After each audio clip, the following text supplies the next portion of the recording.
Hi, everybody. Thank you for joining us for tonight's webinar with the Allbritton Journalism Institute. Today, we're going to introduce you guys to this institute and their innovative new fellowship program.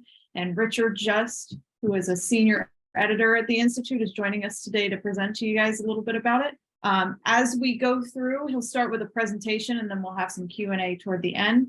But you're more than welcome to drop your questions in the chat. And then once we hit that Q&A, you are more than welcome to unmute as you see fit. So Richard, you can go ahead. All right. Thank you so much for having me. I'm going to share my screen and get started on my presentation.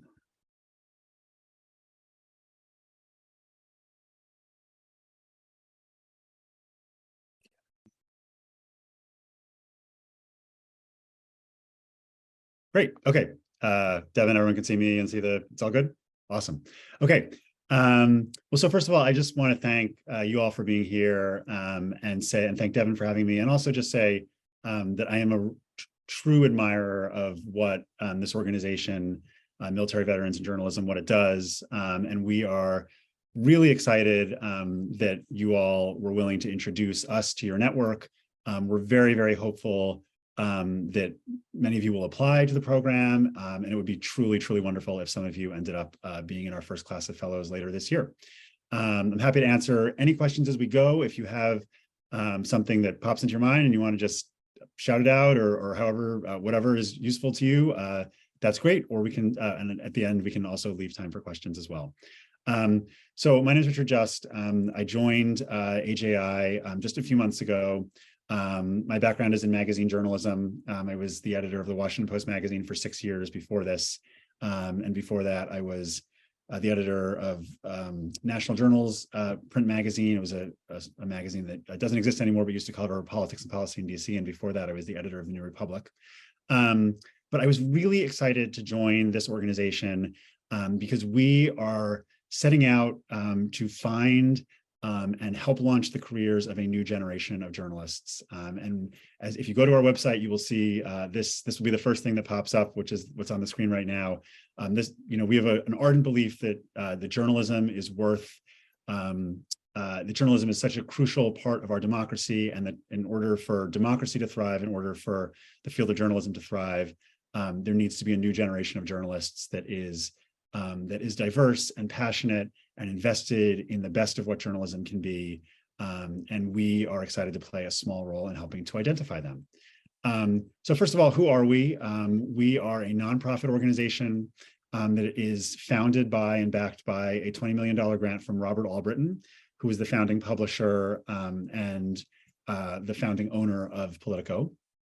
And the model that Robert and our initial leadership team came up with is that they wanted to found a teaching hospital for journalism.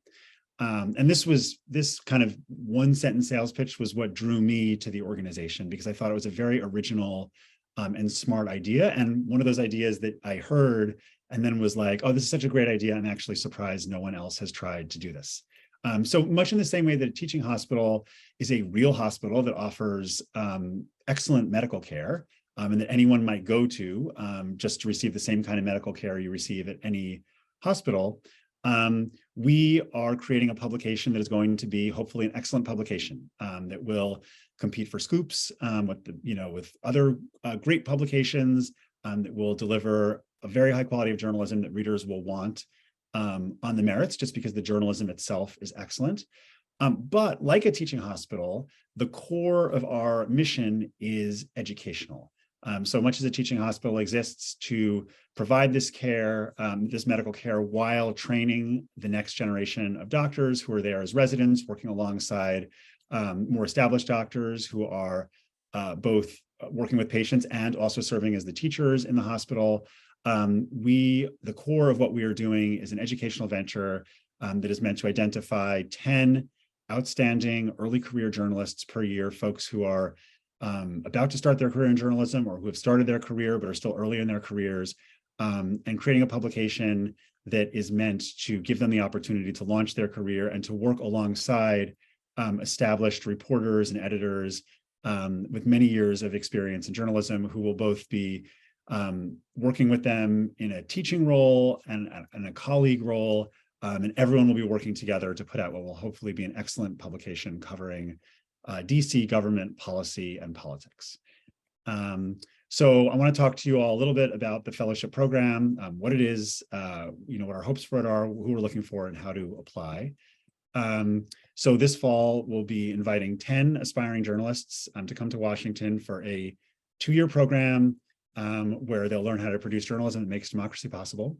The program, so one of the innovations, or one of the things we're very excited about the program is that we will be offering fellows an annual stipend of $60,000 a year, and they'll be eligible for health insurance and other typical benefits you would get at a regular job, including paid time off. And the reason we're doing this is because one of our concerns about the future of journalism is that right now, first of all, there just aren't enough opportunities for folks who are looking to get their start. But secondly, some of the opportunities that do exist are financially not viable for people to take on. So journalism school can be wonderful for many reasons, but one of the problems with journalism school is that it can often be very expensive.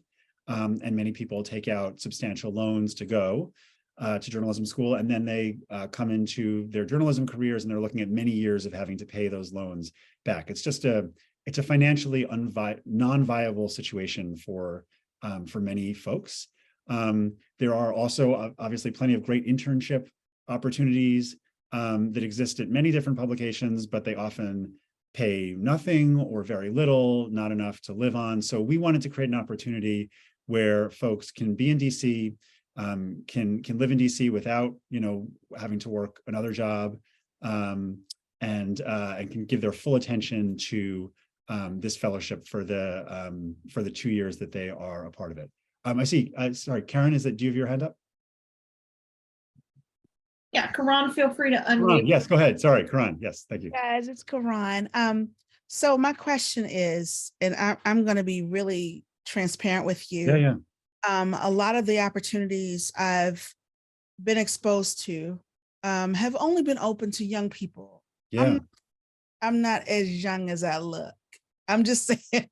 But is this only open to young journalists, people who are just getting out of college, or are you truly considering folk who are in midlife in their careers or later life in their careers who need to make a shift? Yeah. Because that's where I am. And honestly, I haven't gotten a lot of honest answers about that. Yeah. I totally appreciate the question. And the answer is the second thing. We are interested in folks who are at an early stage in their journalism career, but that does not necessarily mean, that's not the same thing as being in an early stage in your life. So we are looking for applications. Yes, we're looking for applications for folks who are just out of college, just out of grad school, early in their careers, but we are absolutely interested in folks applying who may have advanced quite far in another career, but for whatever reason are looking to switch into journalism. But even in journalism, with all respect, even in journalism, it's not just about coming in with it's about being able to contribute in leadership, not just entry level. Yeah. Are there opportunities in this program to contribute and to grow as a leader and not just a novice? Yeah. I mean, I would say in part because this is our first year, we're interested in just seeing the widest variety of applications that we can. And so even as we're building this program, even as we're working on assembling this first class, it's still taking shape in our minds, who exactly we're looking for. And we're not going to know those answers until we see the pool of applicants we get. So my short answer to you is I really hope you'll apply. And we'd be really excited to read your application wherever you are in your career, whether it's in journalism or another field, or in your case, it sounds like you're far along in your journalism career, but you think that this program would be a good fit. We're absolutely interested in seeing that application and in considering a wide variety of folks who are in a wide variety of places, including a variety of places in their journalism career. Karen, I think you're muted. Oh, Karan, sorry, Karan, I think you're muted. Sorry, go ahead. I'm sorry. Yeah, I was saying, it's an area I'm really interested in, but haven't been given a lot of leeway to be able to explore it Yeah. as an experienced journalist versus someone just getting out of school. Yeah. And I know what it costs to live in Northern Virginia and DC. I also know what it costs to live as an Right. adult that doesn't have to depend on their parents. Right. I just really wanted to, I really want to consider this seriously, but I want to know whether or not you guys are serious about just not getting kids. Yeah, no, we absolutely are. And look, you and I'm also, I'm very happy to talk more afterwards, or to email, or, to have a distinct conversation about, if you want to go into your particular circumstances before you decide whether to apply. I'd be more than happy to do that. But my short answer to you and anyone else on this call where these circumstances are resonating and you may be in a similar situation, is that we absolutely want you to apply, and we are interested in taking those applications seriously. And we're not just looking, as you put it, I think you said, just looking for kids. We're absolutely not just looking for folks who are early in their lives and early in their careers. Great. Okay. So back to some details about the program. It will begin on September 6th this year with a month-long introduction to DC journalism. We're envisioning about 100 classes over the course of a month, about an hour each. So a very intense month, 4 very full weeks. But I think it's going to be really fun, perhaps exhausting, certainly intensive, but a fun month of really getting the groundwork laid for us to have a successful publication that we're building, and then a successful fellowship for everyone who's entering this class. So these classes will be taught by leading Washington reporters and editors on just really all aspects of DC journalism, from multiple classes on interviewing, multiple classes on story structure, ethics, headline writing. The curriculum is still taking shape, but you name it, we're going to try to cover it during that initial month-long segment. And then after those introductory weeks, the fellows will transition to working on this new publication that AJI is planning to launch this fall. It's an outlet that's going to be dedicated to coverage of government policy and politics. It is going to have editors and reporters who are very far along in their careers, who will be serving in this kind of mixed role that I was describing of both reporting and editing and writing for the publication, but also working with our fellows in a teaching role, working collaboratively with them to produce what we hope will be excellent journalism and a publication that will hopefully become a must-read in DC. I wanted to just give you a sense. We're adding a new person. I don't know if we're literally adding a new person every week, but we're constantly adding, it feels like we're adding a new person every week. We're adding new people all the time. But I wanted to introduce you just to some of the people, including maybe even some names you'll recognize, of folks who are involved as leaders, as teachers, editors, and writers at AJI. So Tim Grieve is our executive director and editor-in-chief. He's leading the creation of the Institute and of the publication. He's the founding editor of Politico Pro and Protocol, which was a publication that focused on the intersection of technology and politics. And he was the editor-in-chief of National Journal when I was there as the editor of the print magazine, which is how I knew him. And he was also the vice president of news at McClatchy newspaper. So a chain of big papers, including the Miami Herald and many others across the country. And Tim oversaw the news and journalism operations for all of those papers. Tim Alberta is going to be one of our faculty members. Tim's a staff writer at The Atlantic. And perhaps some of you have seen his work, or maybe even have read his New York Times bestseller, American Carnage, which was a book about the Republican Party in the age of Trump. So we're very excited that Tim's going to be joining us. Deneen Brown, my old colleague from the Washington Post, a longtime Washington Post reporter for I think 35 years, and a journalism professor at the University of Maryland, is going to be teaching classes with us. Eric Garcia, another old colleague of mine, a senior Washington correspondent for The Independent, and author of a terrific book called We're Not Broken, Changing the Autism Conversation. Eric's going to be teaching as well. Cheryl Thompson, another old colleague of mine from the Washington Post, but who several years ago moved over to NPR, where she is an investigative correspondent and editor, and also a journalism professor at GW. She's going to be joining us during the coming year is to teach classes. Kate Nocera, formerly of Axios and former DC bureau chief of BuzzFeed News, is going to be one of our editors. And so as will be Matt Berman, former senior politics editor for BuzzFeed News. So that list is going to grow, and we're excited about everyone we're adding, but that just gives a sense, hopefully, of some folks that we're really excited to have involved in AJI, and to be teaching some of these classes and working on the publication. Okay, so, oh yes, sorry, John, go ahead. Yeah, just two quick questions on what you covered there. The first being, are the classes intended to be in-person and localized, or digital and distributed? Oh, that's a great question. Yeah, so this is definitely going to be an in-person program. So we're asking everybody who is admitted to the program to plan to relocate to DC by that first week of September. And everyone teaching the classes is going to be in DC, to teach. There may be some folks who are working on the publication who are working remotely, so there may be some element of working remotely with folks who are not based in DC, but the vast majority of the folks working for the publication, the vast majority of the work is going to be done in DC. And we're asking the fellows to be in DC as well. We just feel like it'll be, we're trying to create a newsroom. We feel like it will be a better, more educational, more collaborative experience if everyone is there in person. Great. And then the second question was just, I've been working around DC sort of off and on for my first year and a half in journalism. It's terrifying. Yeah. But there's a lot of names in there that were from really well-established brands. And a lot of the feedback I get from some of my colleagues is that essentially, at our stage of our career, even with the education, the expectation is writing newsletters, sort of doing more like regurgitation. Yeah. And I wanted to know what you had as far as feedback on where we were supposed to be. Was it supposed to be original reporting, pitching, actually doing the sort of beat journalism, or doing more of like the actual staff writing type work? Yeah, absolutely.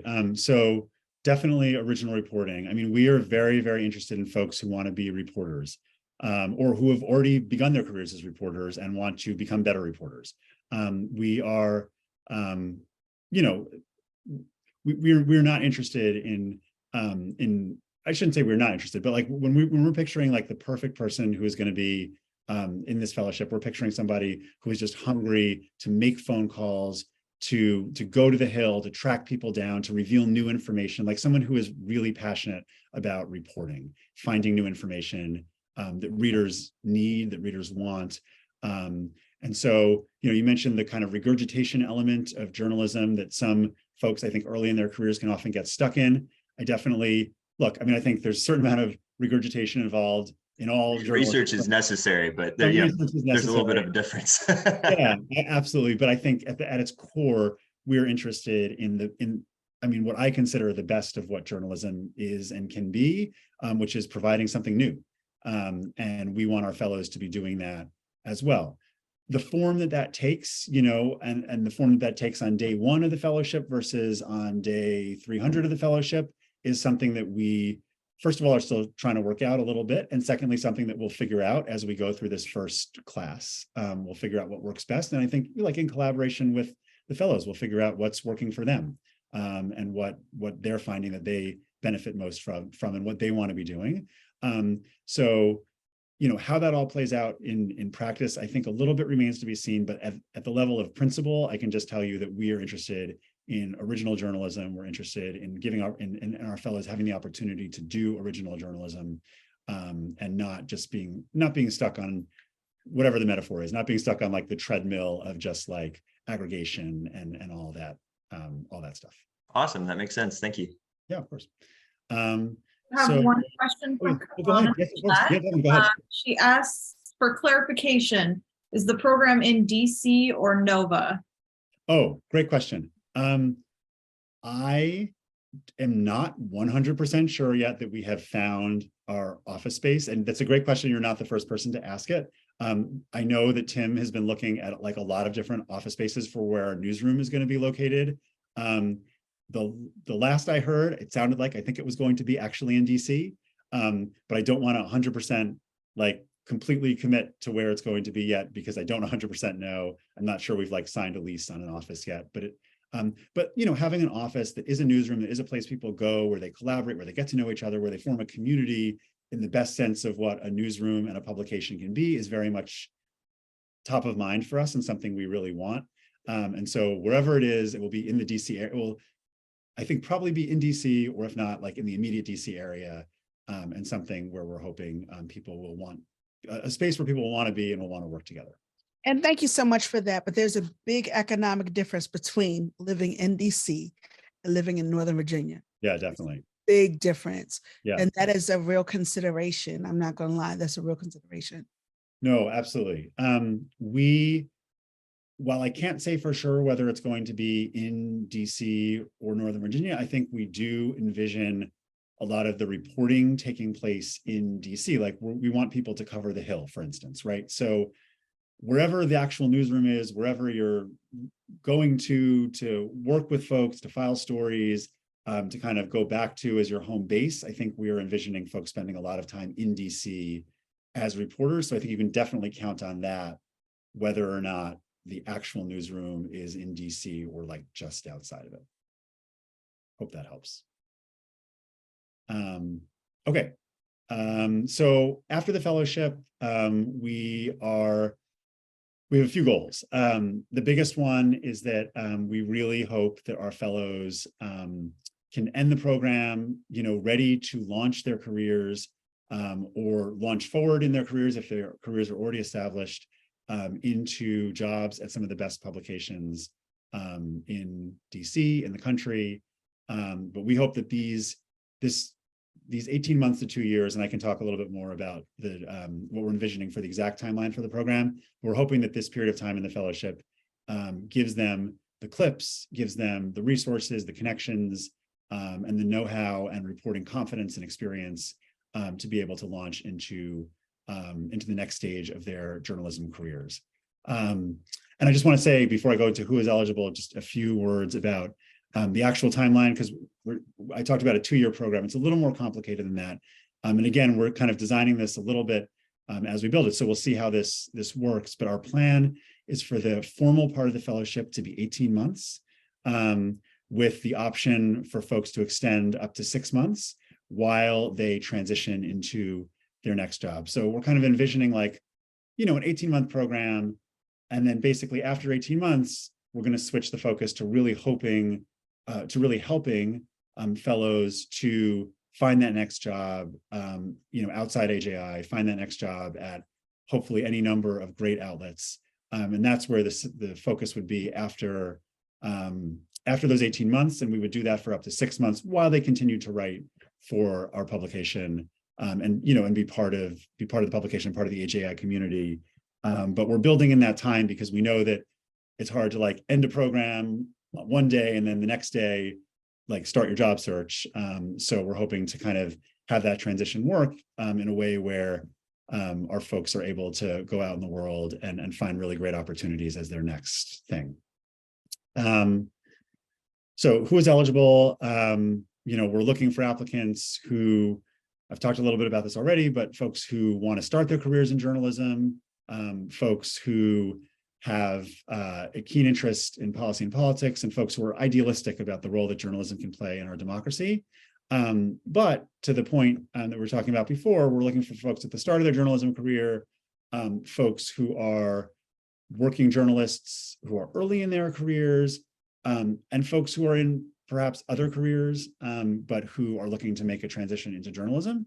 And then, Karan, I mean, I'm really glad you brought up this point, because what I would add on to this, it's not articulated here, but I would add on to this that we are open absolutely to folks who are a little bit further along in their journalism career, but for whatever reason, feel like this fellowship would be a good fit for them as they try to make the leap to the next stage in whatever direction they're hoping to go in journalism.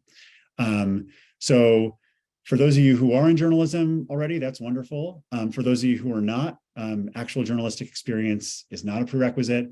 The only real prerequisite we have is just a passion for journalism and a belief in the possibilities for what journalism can be.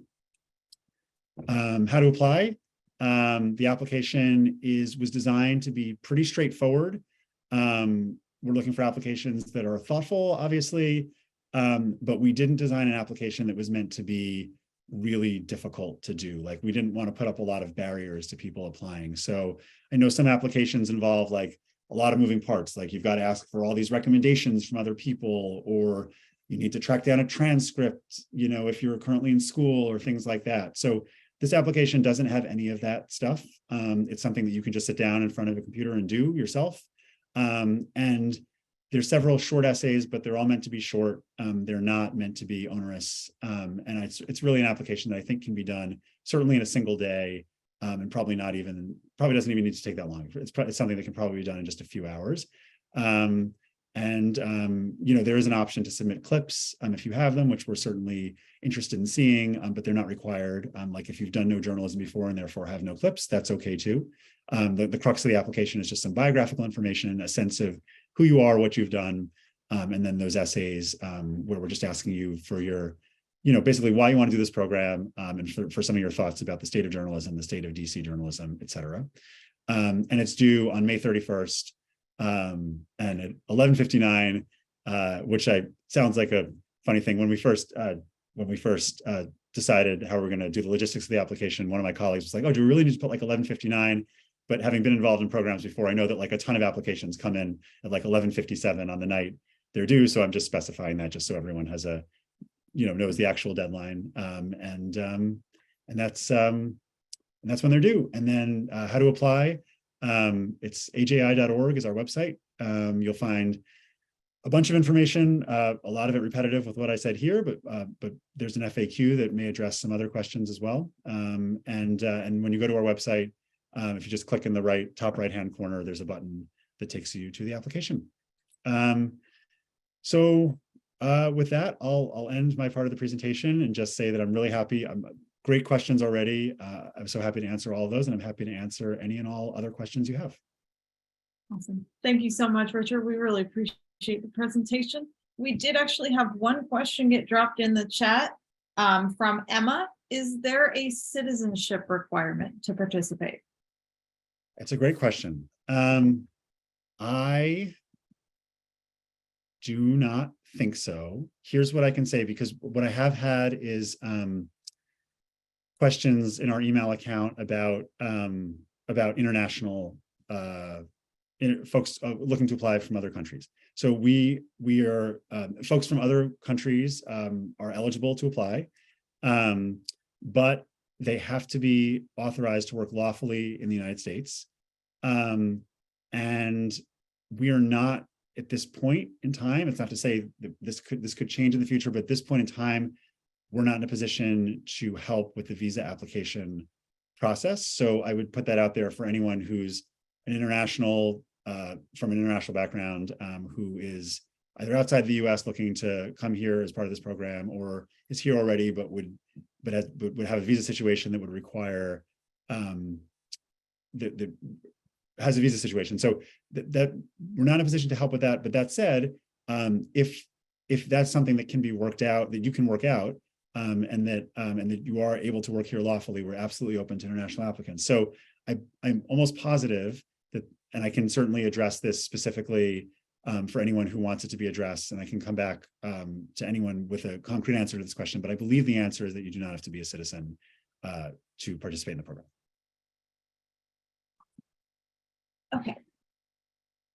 So speaking of the program itself, what was it that really spurred the creation, and why focus on DC specifically? Yeah, it's a great question about DC specifically. So I think we feel like journalism is in a tough place, in not just in DC, but all over the country and all over the world.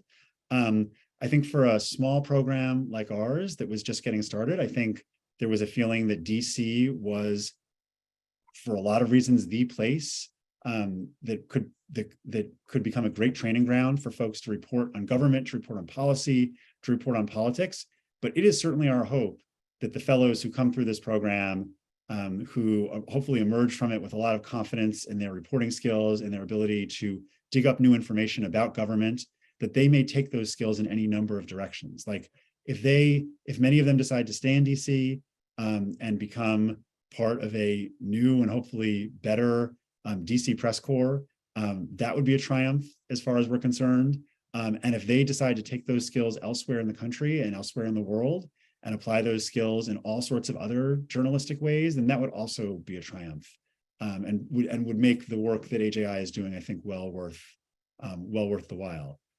So I think DC is a place for us all to come together to, to do some great journalism we're really proud of, for our fellows to hone their skills, to emerge, hopefully even better journalists than they came into the program. But I think we are certainly idealistic about the need for great journalism in so many places throughout the country, and we're hopeful that our organization can play a small part in that. John, I saw you raised your hand for a second. Did you have a question? Yeah, sorry, I just didn't want to interrupt yours. I wanted to know what the style focus of the publication is in terms of like social media engagement, short clips, long clips, sort of where we're focusing in the content generation side. Yeah. It's funny. It's a great question. I just came from a meeting where a bunch of the folks whose names I just put up were sitting around like discussing that. Like, what is the publication going to look like day to day? Where do we want our focus to be? Where do we want our focus of the fellows journalism to be?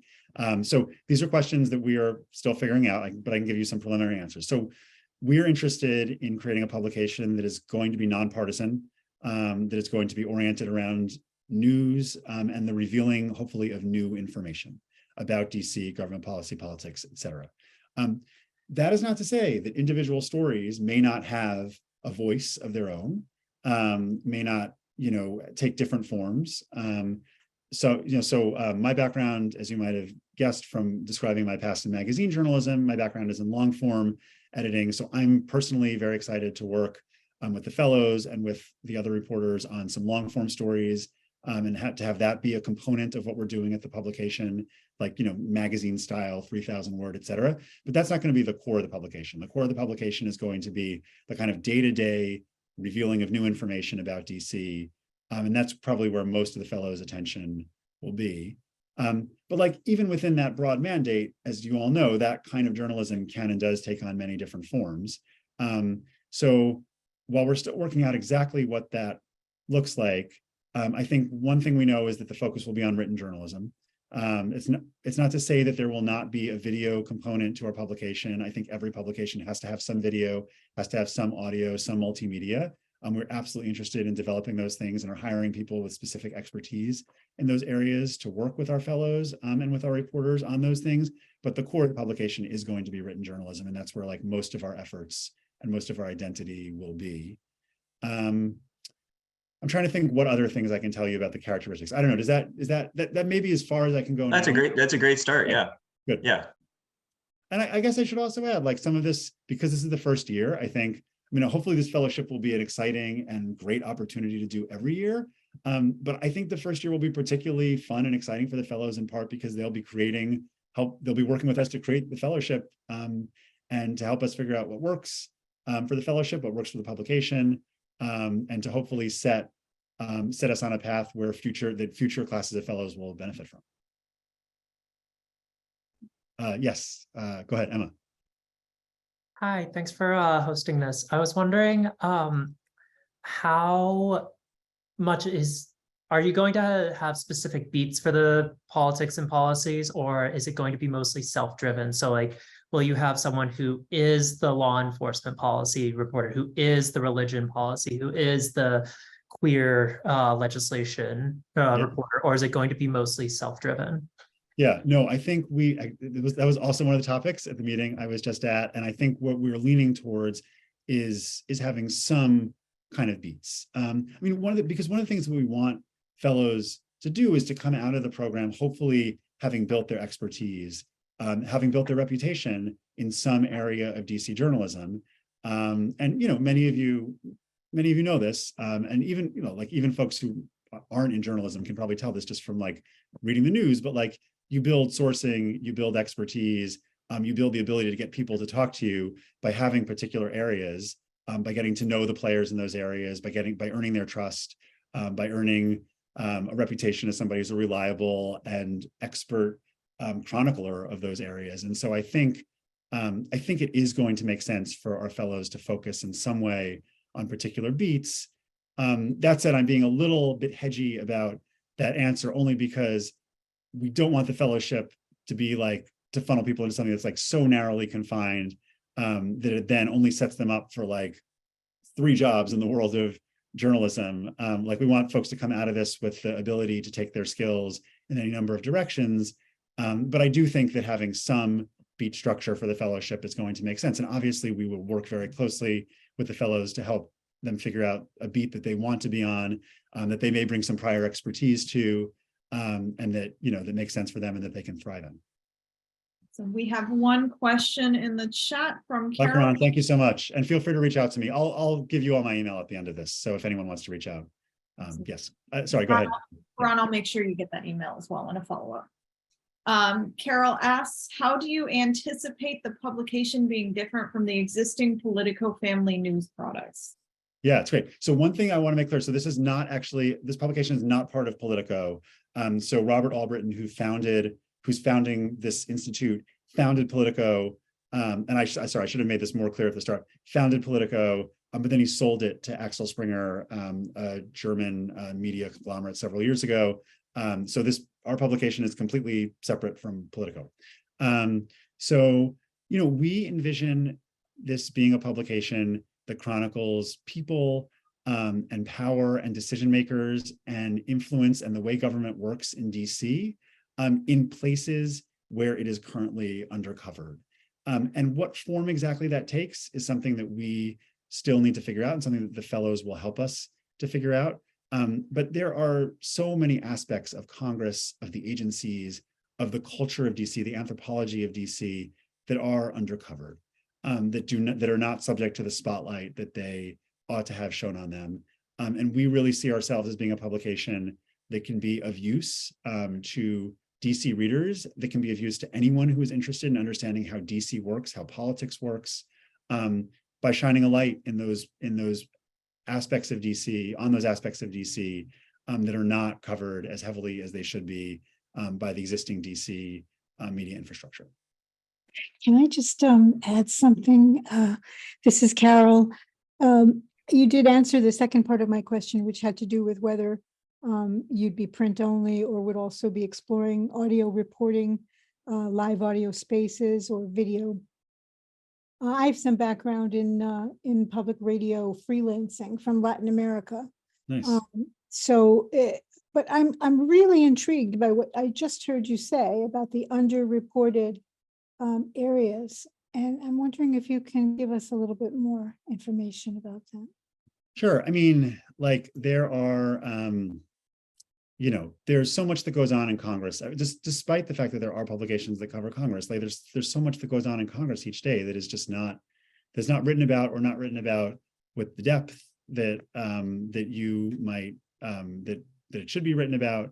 And we're interested in figuring out what are those areas of DC, what are those areas of the federal government, what are those areas of politics, who are the people behind the scenes in Congress who exercise influence, but who aren't known. Like, I think, everyone on this call could name a handful of folks in Congress who occupy a lot of the headlines and whose name is widely known in DC and across the country because they are written about constantly.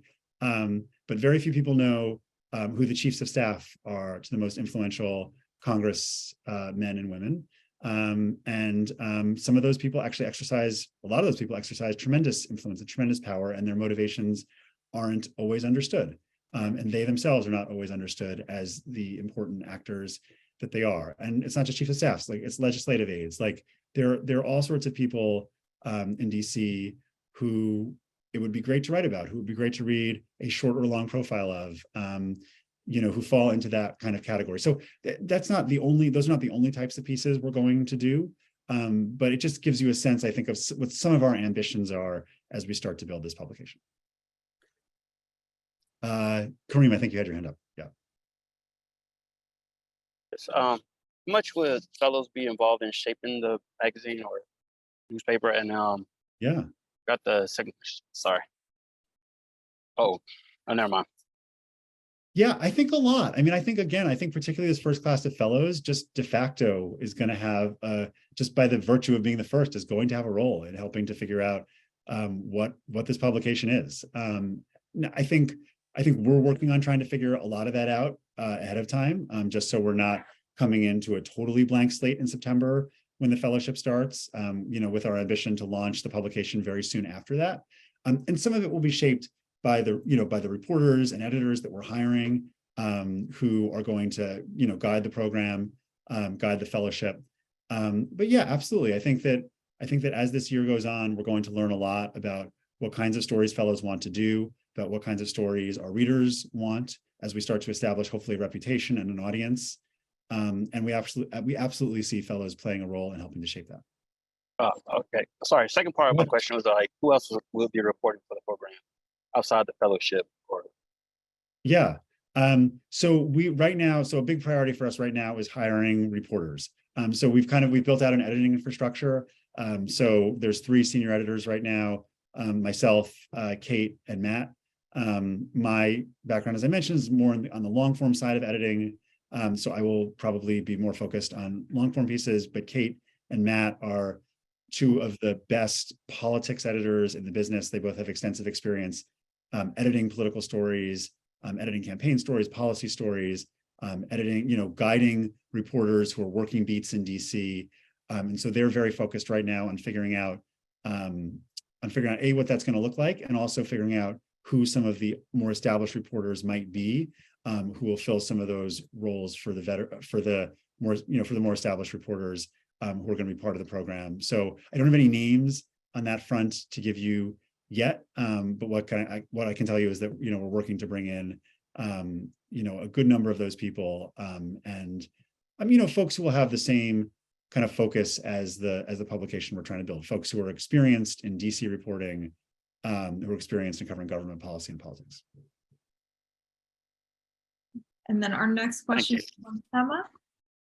Hi, I was wondering whether the publication is going to have a paywall or not. Like, is it going to be more subscribers situation or more, where, I don't know, nonprofit situation? And then my second question would be if there would be any space for Spanish language, like reporting, or like bilingual versions, for certain issues of special interest. Yeah, I mean, to answer your second question, maybe. I mean, that's something, you're the first person to propose that. It's a fascinating idea, and it's something that I know like a number of publications have branched into publishing stories. The New York Times will run a story, in English and in another language when they think there's a particular readership in that language.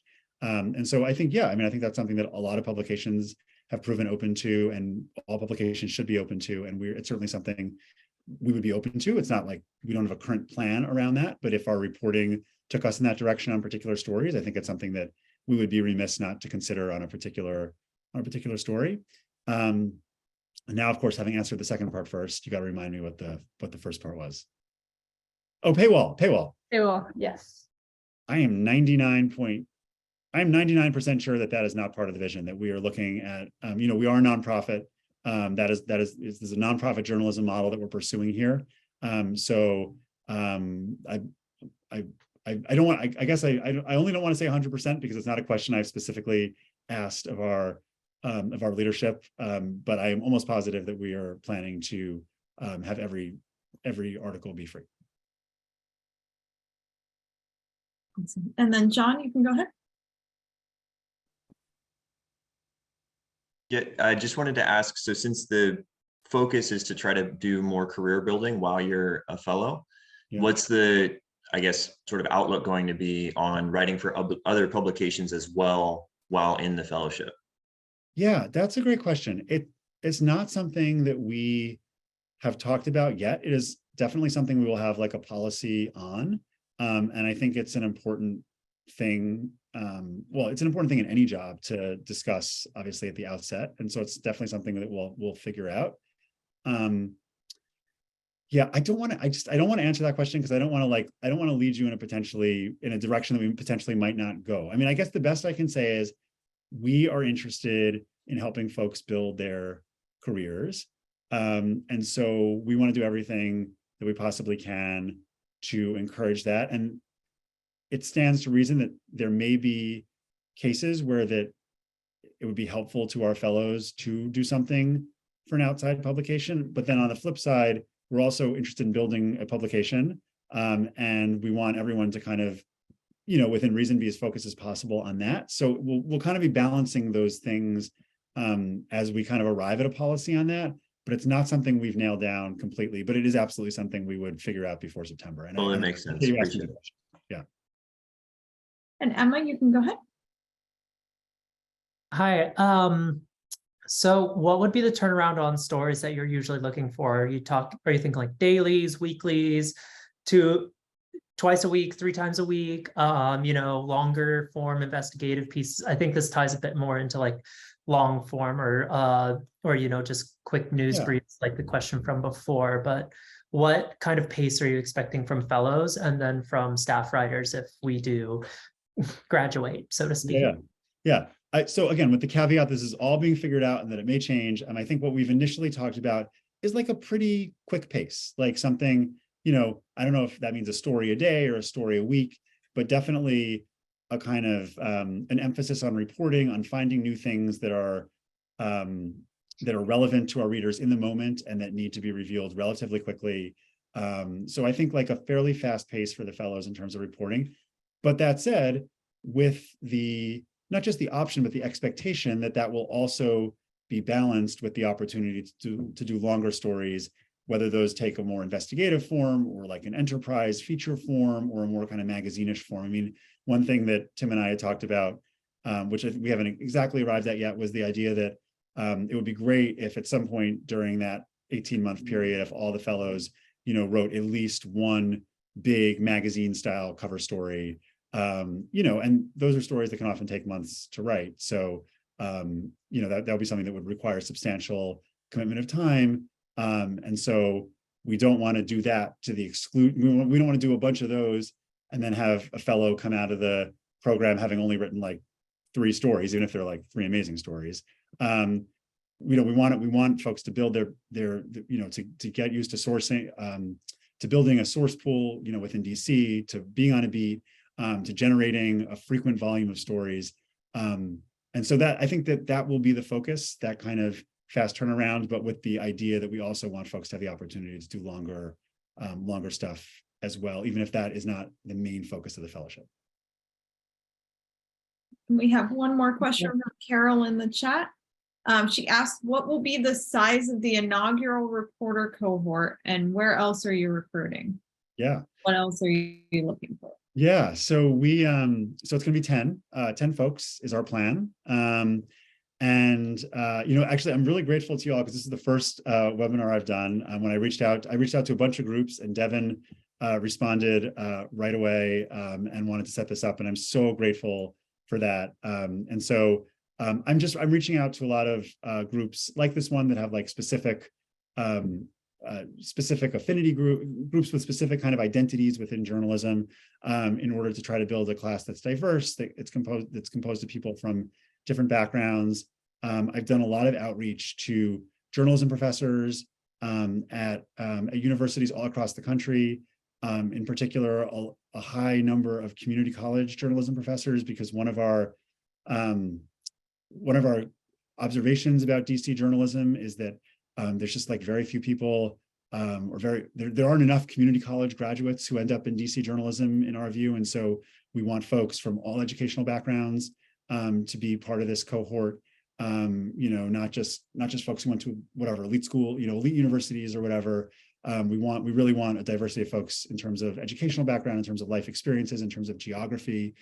We want folks from across the country and internationally as well. If we do get a good number of international applicants, which we've had some interest there, so that's good. So yeah, I mean, our website has this terminology on it that just says like folks, I think with a wide variety of backgrounds and beliefs, but that really is like the core. That really is one of the core missions of the program, is our sense that that journalism is in trouble in part because the pipeline for new journalists is broken, and in particular the pipeline for journalists from a wide variety of experiences and beliefs and backgrounds and just any kind of categories you want to put people in, but that pipeline is particularly broken. That they're just, the DC Press Corps is too monolithic, and it shouldn't be. It should better reflect America and the globe, better reflect the communities that it is reporting for, the readers that it's reporting for. And so a huge part of what we were trying to do here is really create a DC Press Corps that just comes from different backgrounds. And so we're recruiting in any and all places that we can think of that will yield a cohort with those characteristics. Awesome. Well, I did have one more question before we go. That question is, so say there are folks on this call who are more experienced in their careers and maybe don't think the fellowship component is a good fit for them, but still want to get involved, or maybe folks who apply and they aren't selected, but they still want to get involved. How would they go about doing that?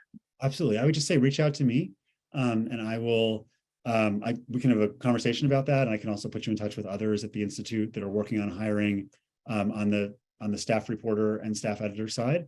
And yeah, if there are folks on this call who are in that, in that place in their careers, then absolutely I would love to speak to you. And so it's a good segue to just say that anyone who wants to reach out for any reason should feel free to email me. So my email is richardjust@aji.org. I guess I probably should have put that in the deck so you could have seen it on the screen. But Devin, are you typing in the chat, or I can type it in the chat here? No worries. I'll just put it in the chat right now. Richard Just. Okay, so good. So it's there in the chat. If you lose it and forget it, just reach out to Devin. Devin, you should give it to them, or really to anyone. And also I should just say, feel free if there's folks who didn't make it to this call, folks you know of, but you're like, oh, I think I'm going to apply. And also I think X person would be awesome to apply. Please circulate the word. Or if for whatever reason you're not going to apply, but you know of other people who might, we're just really eager to have as many people know about this as possible, and for the application to be in front of as many people as possible, right up until May 31st, the deadline. Awesome. Thank you so much, Richard, for joining us today. We really, really appreciated hearing from you about this program. We wish you the biggest success as you move into further recruiting and getting closer to the deadline here. I will follow up for everybody who was on this call and everybody who RSVP'd but wasn't able to make it with the email and the link to the website for you guys. Amazing. Thank you. And thank you all for the great questions. And I really look forward to hopefully reading many of your applications. All right, take care. Hope everybody has a good afternoon.